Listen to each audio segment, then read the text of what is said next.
Salam dan bahagia, berjumpa lagi dengan saya. Pada video kali ini kita akan mempelajari mengenai penalaran deduktif. Ini adalah kelanjutan dari video sebelumnya mengenai penalaran induktif. Baik, kita langsung mulai saja. Jadi berpikir deduktif ini berlawanan ya dengan pemikiran induktif. Kalau kemarin itu berpikiran dari hal-hal khusus ke umum, kalau di sini malah justru kebalikannya. Jadi dari hal umum kita akan buktikan apakah ini memang berlaku untuk semuanya, seperti itu. Nah, dalam matematika itu kita sering sekali terdapat aturan-aturan yang dicoba untuk dibuktikan kebenarannya sebelum ditetapkan sebagai aturan umum. Jadi aturan-aturan yang ada di matematika itu biasanya sudah kita buktikan terlebih dahulu. Nah, setelah terbukti kebenarannya, barulah aturan tersebut dinyatakan sah dan dapat diterapkan pada persoalan-persoalan yang istimewa sekalipun. Nah, cara berpikir dengan cara tersebut adalah cara berpikir yang mengakui kebenaran secara umum itu berlaku pada hal khusus. Jadi hal yang umum, katakanlah rumus lah, itu berlaku untuk semua kasus. Nah, dari uraian ini tadi kita bisa simpulkan bahwa penalaran induktif itu berawal dari hal-hal khusus ke umum, sedangkan penalaran deduktif itu berpangkal dari hal yang umum ke khusus. Jadi kebalikannya. Nah, cara pembuktian dengan penalaran deduktif ini adalah dengan menggunakan induksi matematika. Ini sebenarnya materi teman-teman yang sudah pernah pelajari ketika di SMA, yaitu mengenai induksi matematika. Baik, kita akan coba untuk mengenali apa itu induksi matematika. Nah, cara pembuktian suatu rumus PN itu berarti suatu pernyataan yang memuat variabel N di dalamnya, yang berlaku untuk setiap bilangan asli N itu dilakukan langkah-langkah sebagai berikut. Jadi dalam induksi matematika itu ada dua tahapan dalam pembuktiannya. Yang pertama adalah kita buktikan bahwa PN ini berlaku untuk N sama dengan 1. Jadi kita buktikan bahwa pernyataan itu terbukti atau berlaku untuk N-nya, atau yang kita kenal lah, kalau kita jumlahkan berarti yang kita jumlahkan hanya satu suku saja. Kemudian yang kedua adalah andaikan kita punya N sama dengan K ini benar ya, terbukti benar, atau artinya di sini untuk N sama dengan K, buktikan bahwa PN itu juga berlaku untuk N sama dengan K plus 1. Nah, dari kedua langkah tadi, jika keduanya ini terbukti benar, maka kita bisa menyimpulkan bahwa rumus PN itu juga berlaku untuk setiap bilangan asli. Jadi harus melalui kedua tahapan ini. Baik, di sini untuk contoh 1 di dalam penalaran deduktif ya, kita akan membuktikan bahwa 1 ditambah 2 tambah 3 ditambah 4 ditambah sampai ditambah dengan N ini akan sama dengan setengah kali N plus 1. Jadi di sini kalau kita perhatikan bahwa 1, 2, 3, 4 ini adalah bilangan asli ya.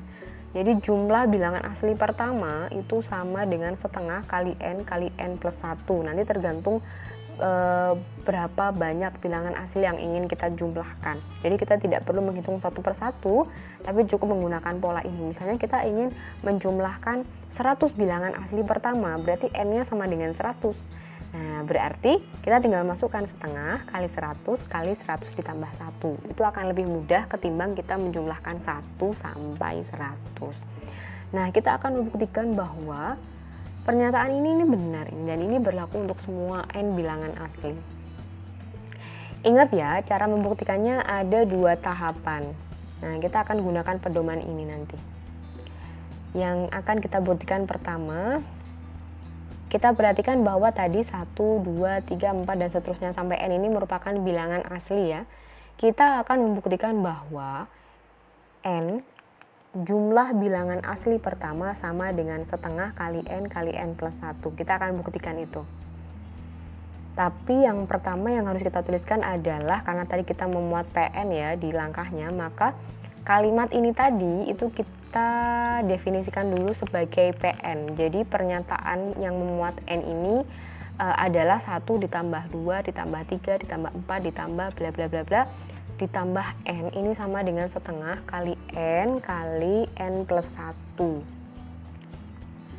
Nah, langkah yang pertama akan kita buktikan, atau biasanya saya singkat dengan ADB ya. Kalau misalnya teman-teman ini tidak ingin menulis terlalu panjang, boleh menuliskan dalam singkatan ADB begini.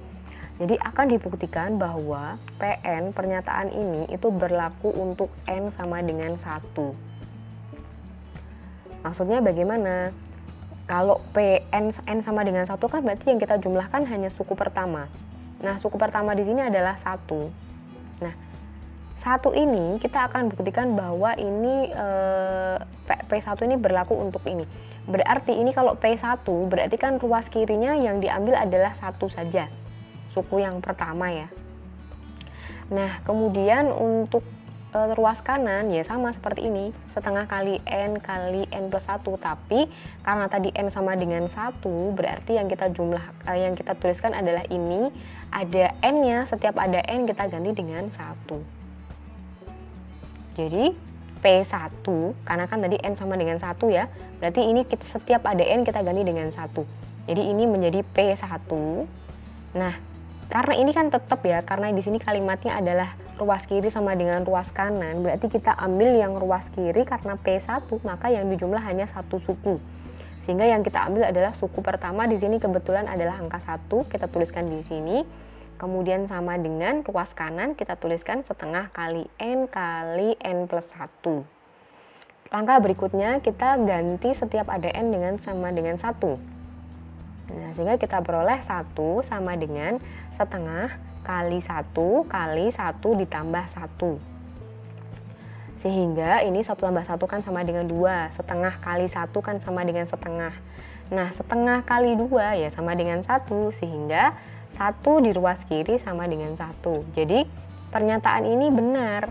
Karena ketika P1 maka di sini ruas kiri itu sama dengan ruas kanan, 1 sama dengan 1. Sehingga terbukti. Nah, ini baru langkah yang pertama ya. Langkah yang pertama. Langkah yang kedua yang kita tuliskan di sini adalah andaikan PN berlaku untuk N sama dengan K. Jadi ini modelnya kita anggap bahwa PN ini benar untuk N sama dengan K. Maka kita akan buktikan bahwa PN juga berlaku untuk N sama dengan K plus 1. Artinya kalau tadi N-nya misalnya kita pilih 10, berarti kita juga akan buktikan bahwa PN ini juga berlaku untuk N sama dengan 11. Jadi tambah 1 suku di belakangnya, ditambah 1 ya. Karena N tadi adalah banyaknya suku atau banyaknya bilangan yang kita jumlahkan. Jadi kalau N-nya sama dengan K, maka tambah 1 suku lagi, berarti N sama dengan K plus 1. Nah, ini untuk lebih jelasnya kita akan masuk ke langkahnya. Jadi tadi kita punya PN berlaku untuk N sama dengan K, sehingga kita tuliskan untuk N sama dengan K, maka PN ini kita ganti setiap ada N kita ganti dengan K. Jadi PK itu sama dengan 1 ditambah 2 tambah 3 ditambah 4 ditambah N-nya di sini kita ganti dengan K. Kalau di sini ini misalnya N kuadrat, maka di sini bukan N, tapi kita ganti dengan K kuadrat, bukan K seperti ini. Tapi kebetulan karena ini di belakang ini adalah N, maka di sini ya mengikuti karena tadi N sama dengan K.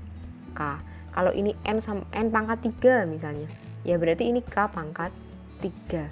Karena setiap ada N yang ada di sini itu kita ganti dengan K. Ini juga sama dengan setengah K kali K plus 1. Nah, tadi kalau kita punya PN ini berlaku untuk N sama dengan K, berarti kita anggap ini benar untuk membuktikan bahwa PK plus 1 juga memiliki pola yang sama dengan setengah kali N plus 1. Jadi teman-teman, tujuan kita adalah nanti PK plus 1 itu bentuk akhirnya sama dengan soalnya, yaitu setengah kali N plus 1. Tujuannya seperti itu. Sehingga kita pakai ini sebagai modal.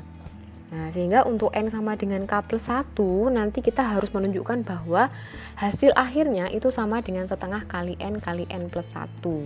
Kalau ini kan jelas ya, karena kan setengah, tadi kan N sama dengan K, berarti setiap ada K kita ganti dengan N. Nah, ini jelas setengah kali N plus 1. Nah, untuk N sama dengan K plus 1 bagaimana? Nah, berarti kita tuliskan saja setiap ada N yang ada di sini itu kita ganti dengan K plus 1. Berarti di sini itu sama dengan P, K, N-nya diganti dengan K plus 1, jadi PK plus 1 sama dengan 1 tambah 2 tambah 3 ditambah 4 ditambah, karena tadi setiap N itu kita ganti dengan K plus 1, sehingga yang di sini adalah K plus 1 yang terakhir. Ini. Nah, sebelum kita melanjutkan pembuktiannya, kita akan kenal dulu hubungan dari K dengan K plus 1 melalui analogi berikut ini. Karena biasanya kalau untuk menuliskan K dan juga K plus 1 itu apa tuh hubungannya? Kenapa enggak tambah K ditambah 1 gitu aja? Kenapa harus K ditambah 1? Jadi kita perhatikan seperti ini. Jadi misalnya kita punya N sama dengan K, di mana K itu kita pilih 3 misalnya. Berarti kan yang kita jumlahkan adalah ada 3 bilangan asli, yaitu 1 ditambah 2 ditambah 3 sama dengan 6. Nah, untuk N sama dengan K plus 1 sama dengan 4, berarti kan yang kita jumlahkan adalah 4 suku. Jadi bukannya 1 tambah 2 tambah 3 tambah 1, bukan. Tapi 4 suku atau 4 bilangan. Nah, bilangan yang keempat itu berapa? Berarti setelah 3 berapa? Yaitu 4. Jadi, ya kita tuliskan 1 tambah 2 tambah 3, kita tulis ulang. Ketambahan 1 suku lagi. Nah, ini pun sama. Ini kan berarti sama dengan 1 tambah 2 tambah 3. Ini tadi kan sama dengan berapa ini tadi? Sama dengan 6. Ini kan sama. Sehingga kita pakaiin di sini juga sama. N sama dengan K plus 1, berarti kita menuliskan ulang. Ini kan 1 tambah 2 tambah 3 kita sama persis dengan ini. Jadi kita tulis ulang. 1 tambah 2 tambah 3 ditambah K. Ini juga sama, 1 tambah 2 tambah 3 sampai ditambah K. Ini sama dengan ini. Nah, ditambahnya, karena ini tambah satu suku ya, ini kan berarti tambah suku keempat. Jadi ditambah suku ke K plus 1. Berarti suku keempat tadi berapa? Karena di sini bilangan aslinya adalah 4, maka kita tuliskan 4. Tapi karena di sini berupa rumus, N sama dengan K plus 1, ya berarti kita tuliskan setiap ada N di suku terakhir ini kita ganti dengan K plus 1. Jadi ya kita tuliskan dengan K plus 1. Nah, ini sama dengan ini. Berarti ini kan 1 tambah 2 tambah 3 tadi kita tuliskan sama dengan ini 6. 1 tambah 2 tambah 3 ini kan sama dengan 6 ditambah dengan 4. Hasilnya berapa? Hasilnya sama dengan 10. Jadi ini boleh saja dengan cara menjumlahkan hasilnya sama dengan 10, tapi dalam proses pembuktiannya kita menggunakan ini. Jadi 1 tambah 2 tambah 3 tadi kan hasilnya adalah 6. Jadi ketika menuliskan di sini 6 ini kita tuliskan di sini ditambah dengan 1 suku lagi penjumlahannya sama dengan 10. Begitu. Nah, di sini 1 tambah 2 tambah 3 ini adalah misalnya adalah si A misalnya. Kemudian yang tambahan ini, suku kedua ini adalah si B. Maka pada soal ini pun yang menjadi A adalah yang penjumlahan si PK tadi itu. Ini adalah A-nya. Kemudian tambahan 1 suku lagi, si B-nya ini itu sama dengan K ditambah 1 sebagai B-nya. Jadi teman-teman besok nanti kalau misalnya teman-teman membuktikan, berarti teman-teman cukup melihat dari sini. Di sini kalau sudah ketemu PK, berarti ini PK ini yang seruas kiri ini langsung tulis aja. Yang ini abaikan dulu. Ini nanti. Yang kita tulis di baris pertama di pembuktian yang kedua adalah kita tulis dulu 1 sampai K ditambah dengan 1 suku terakhir, itu kan karena K plus 1. Masukkan saja nanti di sini. Ini karena N ya berarti kita masukkan K ditambah 1. Kalau di sini N kuadrat berarti yang kita masukkan adalah K plus 1 kuadrat. Jadi sesuaikan. Baik, kita lanjutkan ya dengan pembuktiannya ya. Baik, untuk pembuktian lanjutannya tadi kan kita punya N sama dengan K ya. Berarti kita tuliskan adalah PK 1 tambah 2 tambah 3 ditambah 4 ditambah seterusnya sampai setengah K plus 1. Kemudian karena kita menambahkan satu suku setelah sini, berarti setelah kita menuliskan 1 sampai K, ketambahan lagi satu suku lagi, yaitu K plus 1, karena di sini adalah N-nya sama dengan K plus 1. Nah, N di sini kan sama dengan N, maka kita tuliskan K plus 1. Ingat tadi kita menjumlahkan 1 ditambah K itu hasilnya adalah setengah kali K plus 1. Sehingga kita akan buktikan bahwa nanti PK plus 1 ini hasilnya itu polanya akan sama dengan setengah kali N plus 1, seperti soal ini tadi. Kita akan buktikan dari hasil ini. Nah, caranya gimana? Nah, ingat bahwa tadi kita akan menjumlahkan PK dulu ditambah satu suku ya. 1 ditambah 2 tambah 3 sampai K tadi hasilnya adalah setengah kali K plus 1 ini. Maka kita tuliskan setengah kali K plus 1 ditambah ini tinggal masukkan sini K plus 1. Begitu. Nah, dalam menyelesaikannya itu kita akan ubah itu menjadi ini, bentuk ini. Nah, kalau teman-teman bisa mengotak-atik sendiri, oke, nggak masalah, tapi saya berikan triknya. Jadi setelah teman-teman menuliskan ini bentuk utuh, triknya adalah kita berpikir mundur. Jadi tujuan kita kan agar nanti jumlah dari PK plus 1 itu bentuknya kan seperti ini. Sehingga ketika kita punya PN-nya adalah setengah kali N plus 1. Berarti kalau kita PK plus 1, berarti setiap ada N kan kita ganti dengan K plus 1. Maka bentuknya menjadi setengah kali K plus 1 kali N yang tadi K plus 1 plus 1. Kemudian ini kita uraikan lagi. Ini setengah K plus 1, K plus 1 plus 1 menjadi K plus 2. Nah, kemudian kita punya ini ada setengah ya. Ini menjadi K plus 1 kali setengah K plus 1. Nah, ini yang akan kita pakai. Nah, kita apakah ini sudah sampai di sini ya? Kita lihat dulu di sini. Kita lihat berdasarkan ini. Kita punya setengah K plus 1 ditambah K plus 1. Lihat teman-teman, ini ada dua suku yang dijumlahkan. Suku yang pertama adalah ini suku yang kedua. Kedua suku sama-sama memuat K plus 1. Tujuan kita kan tadi ke sini. K plus 1 setengah K plus 1. Nah, ini. Berarti ini kita uraikan, kita keluarkan K plus 1-nya. Jadi sebelah ruas kiri ini kan K plus 1 kita keluarkan sehingga sisanya adalah setengah K, kita tuliskan di sini. Kemudian yang ruas kedua itu K plus 1 kita keluarkan K plus 1-nya, berarti sisanya adalah 1 karena K plus 1 dibagi K plus 1 kan 1. Nah, teman-teman, kalau sudah sampai sini tadi kan kita otak-atik dulu ya triknya ya. Ini dicoret-coretan ini. Setengah N kali N plus 1 kalau kita jabarkan itu sama dengan K plus 1 kali setengah K plus 1 loh. Ini ternyata sudah sama.